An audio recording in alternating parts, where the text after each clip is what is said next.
بعد تو میں عرض کر رہا تھا کہ وہ بلند اور اونچا پہاڑ جہاں اپنے وجود کو لے کر کے پہنچ جانے والا اپنی قسمت پہ نازاں ہوتا ہے اور وہ سمجھتا ہے کہ میں بڑا باہمت ہوں کہ یہاں تک چڑھ آیا ہوں، اور راستے میں کئی مرتبہ سانس بھی لیتا ہے، تو جہاں خود چڑھنا کٹھن اور مشکل ہے،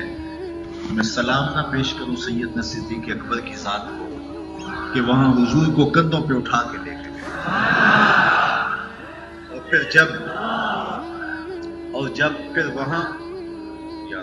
پھر وہاں جب غار کے دھانے کے قریب پہنچے تو پھر حضور علیہ السلام سے عرض گزار ہوتے ہیں کہ حضور آپ تھوڑی دیر باہر تشریف رکھیے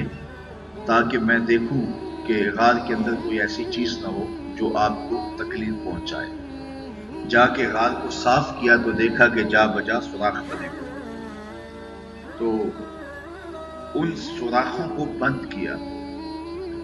اپنی قمیض پھاڑ لی اور اپنے امامے کو ان میں اڑس دیا، لیکن اس کے باوجود بھی ایک روایت کے مطابق 2 سوراخ باقی رہے، تو ان میں اپنی ایڑیاں رکھ دی اور پھر حضور سے کہا جان عالم اندر تشریف لائیے، اور آقا کریم علیہ السلام کو اپنی گود میں لٹایا، اور سیدنا صدیق اکبر نے وہ لطف لیا کہ محبوب کریم کو اس خلوت میں جی بھر کے دیکھا۔ کسی نے کہا تھا کہ مچل رہی ہیں شوخیاں دیدائے نیم باز میں، مچل رہی ہیں شوخیاں دیدائے نیم باز میں، جاگ رہے ہیں پاسباں یار ہے خواب ناز میں۔ تو حضور علیہ السلام ان کی آغوش میں ہیں اور استراحت فرمانے لگے، اور سیدنا صدیق اکبر نے اپنی ایڑیاں ان سوراخوں میں رکھی ہیں۔ اب ایک موذی سانپ وہاں رہتا تھا، تو